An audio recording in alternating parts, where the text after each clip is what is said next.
पाकिस्तान के सामने आजकल 3-4 बड़े चैलेंजेस हैं। एक तो अपनी सरहदों की सूरत हाल देखें तो ईस्टर्न बॉर्डर्स पे भी एक हमारे सामने ख़तरा मौजूद है और वेस्टर्न बॉर्डर्स पे अफ़गानिस्तान वाली साइड से दिन ब दिन सूरत हाल बहुत ख़राब हो रही है। जो दहशत गर्दी का स्पिल ओवर है अफ़गान सरजमीन से पाकिस्तानी इलाकों में, उसमें बहुत तेज़ी आई है पिछले 1 साल के अंदर। और वहाँ पर ये जो खारजी फितना है TTP का भी और BLA का भी, उसमें बहुत बेपनाह इजाफा हुआ है। जो अमरीकी फ़ौजों की अफ़गानिस्तान से वापसी के बाद उनका जो छोड़ा हुआ असला था वो भी इन ग्रुपों के हाथों में, और अब जब KP के अंदर मुख्तलिफ अटैक्स होते हैं तो उसके अंदर वो अमरीकी असला भी इस्तेमाल होता है। तो पाकिस्तानी फ़ौज, पुलिस, पाकिस्तानी सिविलियन, उनकी शहादतें जो है इस साल के अंदर, रवां साल के अंदर, ये 2025 के अंदर बहुत ज़्यादा उसमें इजाफा है और ये किसी भी मुल्क के लिए काबिल बर्दाश्त नहीं है। और उसी का नतीजा था कि पाकिस्तानी फ़ोर्सेस ने, पाकिस्तानी हुकूमत ने उसका मुनासिब जवाब देने का फ़ैसला किया और वो सूरत हाल हमारे सामने है जिसमें इस वक्त इस्तांबुल के अंदर पाकिस्तान और अफ़गानिस्तान की टॉक्स हो रही हैं।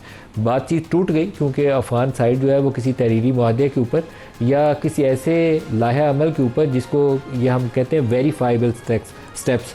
ऐसे इकदाम जिनकी इंडिपेंडेंटली तस्दीक की जा सके कि हमने ये TTP की दहशतगर्दी या BLA की दहशतगर्दी, इसको रोकने के लिए ये इकदाम किए हैं कि पाकिस्तानी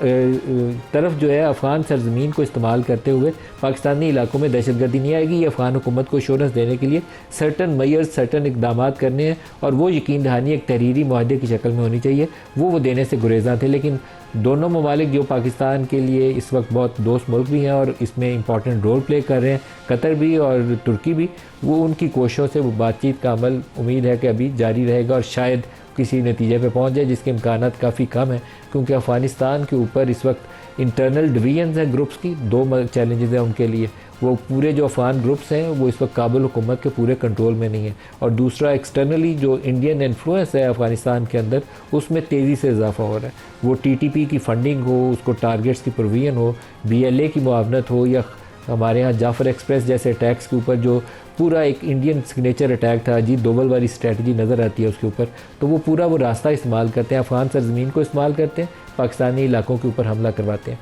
तो हमें उसको भी टैकल करना है, ईस्टर्न बॉर्डर को भी देखना है।